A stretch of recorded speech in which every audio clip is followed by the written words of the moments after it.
Eu não sabia! Um jeito fácil de explicar as coisas.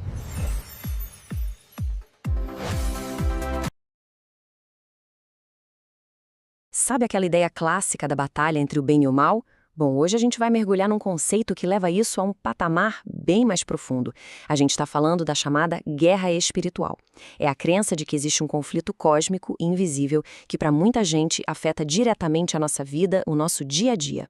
E olha, para entender de onde vem essa ideia, essa passagem da Bíblia é crucial. Ela é tipo a base de tudo. O que ela está dizendo, no fundo, é que a briga de verdade não é aqui, no mundo físico, com gente de carne e osso. Não.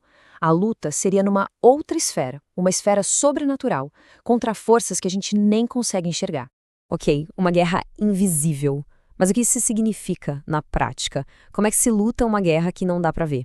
Para a gente entender isso direitinho, primeiro a gente precisa definir o que é, na essência, essa tal de guerra espiritual. Então, basicamente, a guerra espiritual é essa luta contra o que se acredita serem forças do mal sobrenaturais. Mas o ponto que a gente precisa pegar aqui, o mais importante, é que esse conflito tem dois lados. Não é só uma batalha externa contra o mal lá fora. É também uma batalha interna, sabe? Uma luta constante contra as nossas próprias falhas, o que a teologia chama de pecado. E essa crença toda, claro, não surgiu do nada. Ela é construída em cima de várias passagens da Bíblia que juntas contam uma história completa.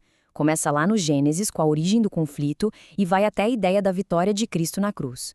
São esses textos que formam o que a gente pode chamar de alicerce teológico para toda essa ideia de batalha espiritual. Certo. Então, se existe mesmo essa batalha, a pergunta é, como é que se luta? Quais são as armas? Bom, a resposta teológica mais famosa para isso é a tal da armadura de Deus. E aqui, atenção, porque esse é um ponto que muda tudo. A perspectiva teológica diz que a luta não é para conseguir uma vitória. A crença é que a vitória principal, a decisiva, já aconteceu lá na cruz. Então, o papel de quem crê não é conquistar algo novo, mas lutar a partir de uma vitória que já é garantida. É mais sobre resistir e se manter firme.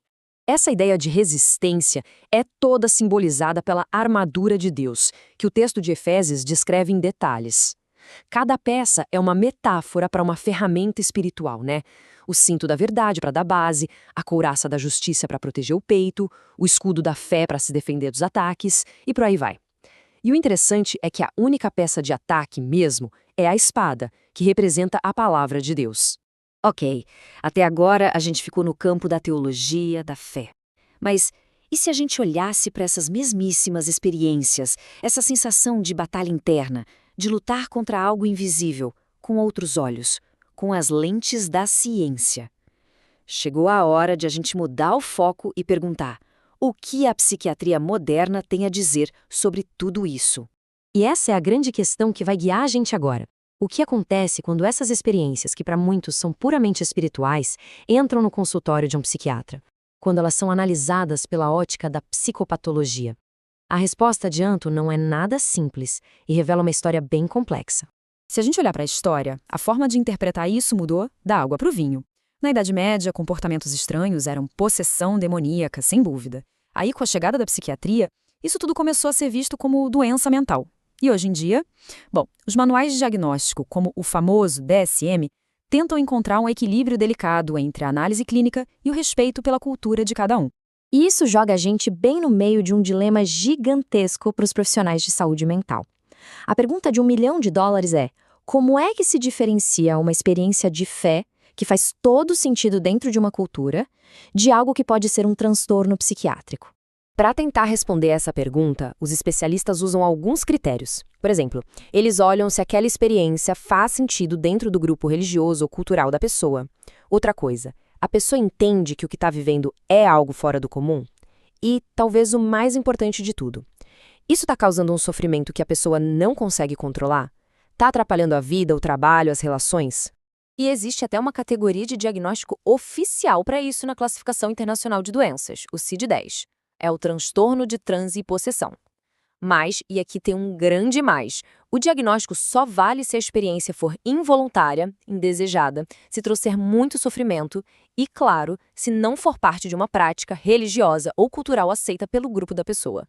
Na mesma linha, o manual americano, o DSM, fez uma coisa muito inteligente. Eles criaram uma categoria chamada problemas religiosos ou espirituais. Para quê? Justamente para dar espaço para o médico avaliar uma crise de fé, uma crise espiritual, com um devido cuidado, sem sair carimbando como transtorno mental logo de cara. E é aqui que a gente chega, nesse cruzamento que é fascinante. A gente está falando da mesmíssima experiência humana, super intensa, mas que pode ser explicada de duas formas completamente diferentes. E às vezes, essas explicações até se tocam. Vamos colocar lado a lado para ficar bem claro. De um lado, a gente tem a visão teológica, uma luta cósmica, real, contra forças espirituais e contra as próprias falhas, que se enfrenta com fé e oração. Do outro lado, a visão psicológica, uma experiência da mente, com raízes na cultura, na identidade da pessoa, que pode, em alguns casos, estar ligada a estados como dissociação ou psicose. E essa citação de um pesquisador importante da área, o Dal Galahondo, fecha bem essa ideia. O recado para os profissionais é muito claro. Calma. É preciso ter muito cuidado e entender de onde vêm as crenças de alguém antes de fazer qualquer diagnóstico, porque uma crença com raiz cultural forte não é, por si só, uma doença. E tudo isso nos leva de volta à pergunta final. Uma pergunta que, convenhamos, não tem uma resposta pronta. Onde é que acaba a experiência espiritual e onde começa o transtorno mental? A linha que separa essas duas coisas é muitas vezes finíssima, quase invisível. E esse é um desafio que continua de pé, tanto para a fé quanto para a ciência, na tentativa de entender a imensa complexidade que é ser humano.